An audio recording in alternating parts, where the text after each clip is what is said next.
আমিরাতের রাজধানী আবুধাবিতে বাংলাদেশের যৌথ মালিকানাধীন প্রতিষ্ঠান উদ্বোধন। সাগর চন্দ্র স্বপনের একটি ডেস্ক রিপোর্টে বিস্তারিত। সংযুক্ত আরব আমিরাত রাজধানী আবুধাবিতে বাংলাদেশের যৌথ মালিকানাধীন ব্যবসা প্রতিষ্ঠানের শুভ উদ্বোধন করা হয়।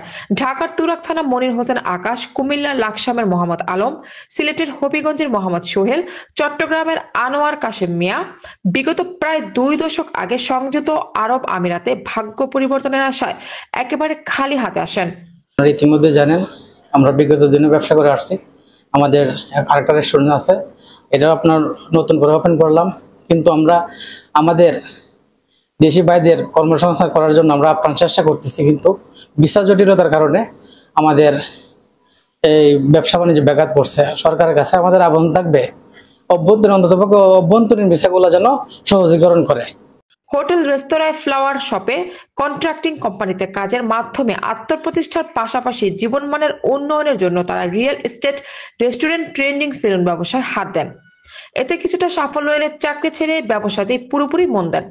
তাদের প্রতিষ্ঠানগুলোয় সম্মিলিতভাবে 2 শতাধিক মানুষের কর্মসংস্থান হয়, যার অধিকাংশই বাংলাদেশে। 2012 সাল থেকে বাংলাদেশিদের কর্মী ভিসা বন্ধ থাকায় তাদেরকে বাকি জনশক্তি আমদানি করতে হয়েছে Nepal, Philippines, Bharat, Kenya, Ethiopia, Ghana এবং পাকিস্তান থেকে।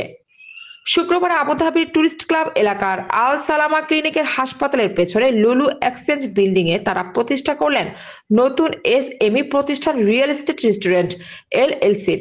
ফিতা ও কেক কেটে প্রতিষ্ঠানটির আনুষ্ঠানিক উদ্বোধন করলেন তার পার্টনার মনির হোসেন আকাশ, মোহাম্মদ সোহেল, মোহাম্মদ আলম ও কাশেম মিয়া। পরিশ্রম, সততা ও নিষ্ঠার মাধ্যমে সম্মিলিত উদ্যোগে এ ধরনের এসএমই প্রতিষ্ঠান গড়ে তুলে প্রবাসীদের অনেকেই সফল হতে পারেন বলে তারা অভিমত রাখেন। তবে উদ্যোক্তারা জানান, বাংলাদেশের জনশক্তির অভাবে আগ্রহ থাকলেও তারা সুপার মার্কেট, কফি শপ, সিসার দোকান সহ নতুন নতুন ব্যবসায়িক উদ্যোগ হাতে নিতে চাইলেও পারছেন না। বাংলাদেশিদের অভ্যন্তরীণ ভিসা ট্রান্সফারের পথ বন্ধ থাকায় প্রবাসীদের মধ্যে অনেকেই অবৈধ হয়ে পড়েছেন।